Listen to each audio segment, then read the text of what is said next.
Berikut ini adalah identitas novel yang akan saya resensi pada video kali ini. Buku ini berjudul Laskar Pelangi, genre roman, penulis Andra Hirata, penerbit Bentang Pustaka, tebal buku 529 halaman, tahun terbit 2005, Yogyakarta, nomor edisi terbit ISBN 97930627999. Selanjutnya, kita akan membahas sinopsis dari buku Laskar Pelangi ini. Buku ini menceritakan tentang perjalanan 10 orang anak kecil miskin yang berasal dari Kampung Gantung, Kepulauan Bangka Belitung. Di kampung itu, ada sebuah sekolah miskin yang sudah berumur lebih dari puluhan tahun. Sekolah ini bertaraf Islam dan sekolah ini bernama SD Muhammadiyah. Di suatu pagi, terdapat 9 orang anak yang didaftarkan orang tuanya ke sekolah miskin itu, entah karena kondisi ekonomi mereka yang tidak memungkinkan atau karena anaknya tidak diterima di sekolah manapun. Namun, ke-9 orang anak itu tetap semangat dan terlihat sekali jika mereka benar-benar ingin bersekolah di sana. Namun, mimpi mereka hampir hancur karena jumlah murid yang ada tidak genap dari 10. Karena jika kurang dari 10 orang, maka sekolah tersebut terancam akan diberhentikan oleh pengawas sekolah Depdikbud. Ketika suasana sudah genting, dan Pak Harfan selaku kepala sekolah, serta Bu Mu sebagai orang yang mengabdi di sekolah itu selama bertahun-tahun sudah pasrah dan akan memberikan pidato terakhir, tiba-tiba seorang anak bernama Harun datang bersama ibunya. Maka, dengan genapnya 10 orang anak ini, kisah mereka sudah dimulai. 10 anak ini memiliki sifat dan karakteristik yang berbeda satu sama lain. Ikal, si tokoh aku yang cukup pandai. Kucai, ketua kelas yang sok pintar. Trapani, si maskot kelas karena dia tampan dan sangat berbakti pada ibunya. Sahara, satu-satunya wanita di kelas yang keras kepala dan sangat pantang berbohong. Syahdan, pria yang ceria. Akiong, si Hokian yang sangat naif.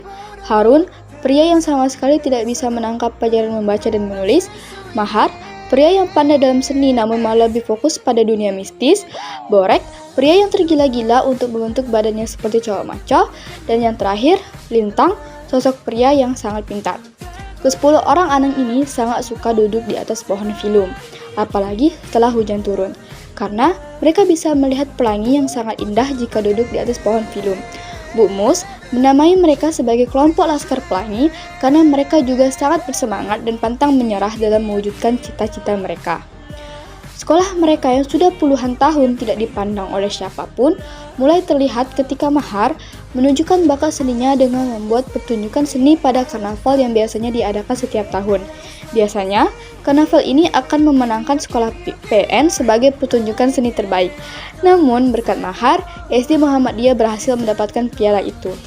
Kemudian tak berselang lama, Flo, seorang wanita tomboy anak kandung dari kepala staf terpandang di PN Timah, memaksa ayahnya untuk bersekolah di Muhammadiyah padahal sebelumnya dia bersekolah di PN. Alasan dia ingin bersekolah di sana cukup aneh, karena dia tergila-gila dengan Mahar yang sangat tertarik pada dunia mistis.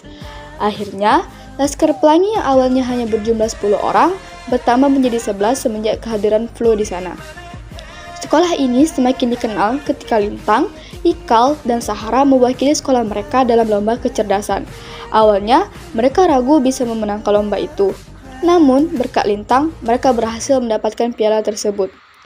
Namun, tidak disangka, di suatu hari terdengar kabar jika ayah Lintang meninggal dunia. Karena hal tersebut, Lintang memutuskan untuk tidak melanjutkan sekolahnya karena dia harus bekerja dan menjadi tulang punggung keluarga untuk menghidupi keluarganya. Akhirnya, hari demi hari berlalu.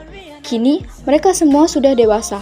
Anak-anak Laskar Pelangi itu sudah mencapai kesuksesan mereka masing-masing dari hasil jerih payah mereka.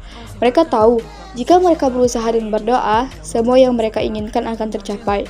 Di dalam novel ini, kisah perjalanan para anggota Laskar Pelangi dalam menjalankan pendidikan di SD Muhammadiyah Gantung ditemani oleh berbagai ragam emosional, mulai dari rasa bahagia, dramatis, hingga mengharukan sekalipun. Berikut, saya akan membahas kelebihan dan kekurangan dari buku ini, menurut pandangan saya pribadi. Kelebihannya, di setiap bab di dalam buku ini memiliki makna hidup masing-masing. Kita diajarkan untuk bersyukur, hidup apa adanya, setia pada ikatan persahabatan, dan yang pasti jangan pernah menyerah pada cita-cita yang kita punya ataupun rintangannya.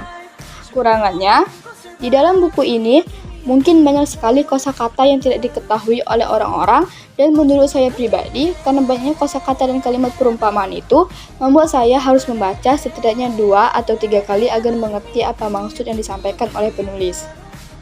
Baiklah, selanjutnya saya akan membahas bagian menarik pada buku ini menurut pandangan saya. Bagian yang paling menarik di dalam buku ini ada pada bab 11. Karena pada bab ini dijelaskan tentang sosok Lintang yang berasal dari keluarga yang sangat miskin dan dia harus bersepeda sepanjang 80 km pulang pergi ke sekolahnya. Tapi hal itu tidak pernah membuat Lintang sedih atau pasrah terhadap pendidikannya. Justru, makin lama Lintang makin semangat untuk bersekolah.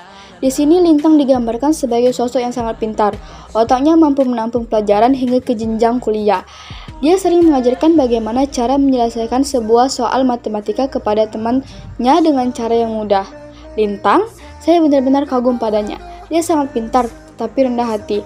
Dia akan membantu temannya yang mengalami kesulitan saat belajar. Sungguh, Lintang hanyalah seorang anak kecil dari keluarga miskin, tapi dia telah dianugerahi oleh Tuhan otak yang benar-benar jenius.